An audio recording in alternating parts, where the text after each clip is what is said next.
ఒక దేశానికి మీకు కొన్నిసార్లు విసుగొచ్చిన కొన్ని మాటలు చెప్తాను. చంద్రబాబు గారు చెప్పిన అబద్ధాలు చెప్తున్నారు. నేను కొన్ని గొప్ప సత్యాలు పదే చెప్తాను, అందుకని ఒకసారి నేను భరించాను. ఒక దేశానికి ఒక నది చాలదు, ఒక దేహానికి ఒక రక్తనాళం సరిపోదు. ఒక వైజాగ్కి ఒక నాయకుడు సరిపోడు, అనేక మంది నాయకులు కావాలి, బలమైన నాయకులు కావాలి.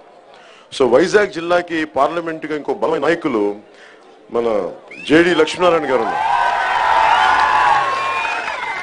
ఇది ఎందుకు వారిని తీసుకొచ్చామంటే,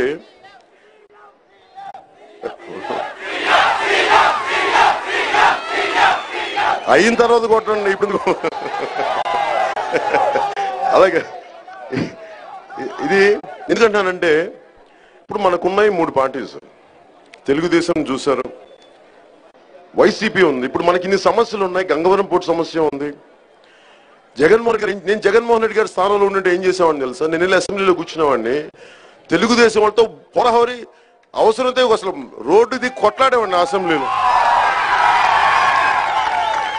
ఉదాహరణకి నేను ఒక్కడే ఉన్నాను అనుకుందాం, ఒక్కడిని వెళ్ళి కొట్లాడు ముఖ్యమంత్రి గారి కుర్చీ ఎదురుగలి ఎందుకు మీరు చేయరు మా గంగవరం కన్నా అడిగేవాడిని, మా 65వ వార్డుకి ఎందుకు చేయరని అడిగేవాడిని, మా డ్వాక్రా మహిళలకు మీరు ఎందుకు జూనియర్ వేతనాల క్లర్క్ ఎందుకు చేయని కొట్లాడేవాడిని. చెయ్యాలి అని మనసుంటే ఏదైనా చేయొచ్చు.